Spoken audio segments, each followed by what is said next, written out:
Mais avant tout, c'est l'actu santé du jour et cette actu, c'est le froid qui tue. Pourquoi meurt-on plus de froid en France par exemple qu'au Canada où les températures sont autrement plus froides?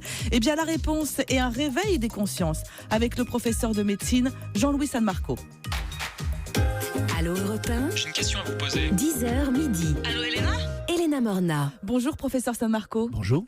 Alors vous êtes à l'origine de l'alerte canicule après l'été meurtrier de 2003. Vous allez sans doute devenir celui de l'alerte froid. Le froid qui tue plus que la chaleur excessive en fait. Et dans l'indifférence quasi totale. J'allais dire, heureusement qu'il fait très froid aujourd'hui, ça nous permet d'en parler. Parce que sinon, c'est tous les hivers que se reproduit dans l'indifférence et dans le silence le plus total, l'hécatombe. Effectivement, ce ne sont que des petits vieux, que des petites vieilles, et généralement des pauvres.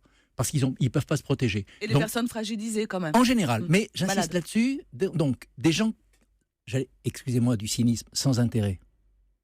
Oui, Excusez-moi ouais. d'être un peu brutal, parce que je crois que c'est une des raisons de l'indifférence collective que nous manifestons à ce problème. Ce que vous voulez dire, c'est que par exemple, un mois de février normal tue beaucoup plus que la canicule de 2003. Non, et que pas plus. Elle tue autant dans un mois de février banal, autant que la canicule de 2003. La canicule de 2003, ça a été un drame. On a eu un ministre au tapis, un DGS au tapis. Ça a été un drame national. Février banal ne fait rien. Et c'est parce qu'on a l'habitude, chaque année, on se dit tiens, il fait froid, tiens, il y a des morts, on est habitué, on subit. On en fait une phrase, il passera pas l'hiver. Ce que vous dites aussi, c'est que contre la chaleur, on a des défenses qui nous sont propres, elles n'existent pas contre le Pas froid. du tout. L'homme est un animal tropical.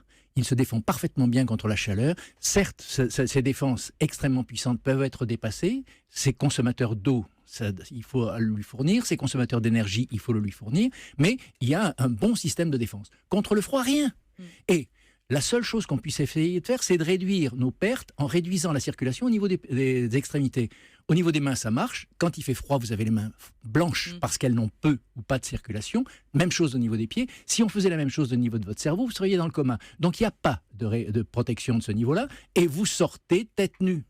Oui, enfin, moi non, mais il y a des gens... collectivement. Depuis que je vous ai eu au téléphone hier, je me suis dit que je prenais toujours mon chapeau. Ça, Vous vouliez c'est réagir, important Gérald? parce qu'il y a 30% de la chaleur qui part par la tête, par 40%. l'extrémité céphalique. De Voilà, on est à façon, 30 à ça va 40%. Et surtout, c'est chez les hommes chauves. Alors, les hommes chauves qui nous écoutent, il faut vraiment, parce que les cheveux, ça protège. C'est un peu comme les poils chez les animaux. Donc, quand on est chauve, on a encore plus de déperdition de chaleur. Et le froid tue 20 fois plus que la chaleur.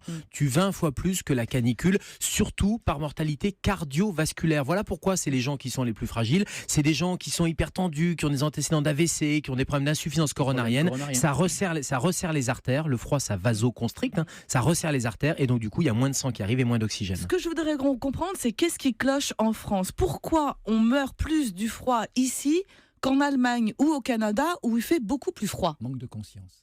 Les Suédois disent, et ils insistent là-dessus en disant nous on joue, on va se baigner quand il fait très froid, dans l'eau froide, etc. Ils ont avec le froid une relation très consciente, ils savent que c'est dangereux, ils savent se protéger, et si on faisait que des choses sérieuses, ce serait très ennuyeux. Ils savent aussi s'amuser avec. Nous, on baisse la tête, on rentre les épaules et on attend que ça passe. Eh bien, pour un certain nombre de gens, parmi les plus fragiles, ça passe pas.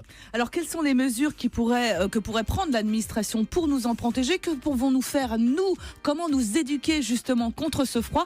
On en parle ensemble, ce sera juste après cette courte pause. Vous pouvez réagir, 39 21 ou europe1.fr.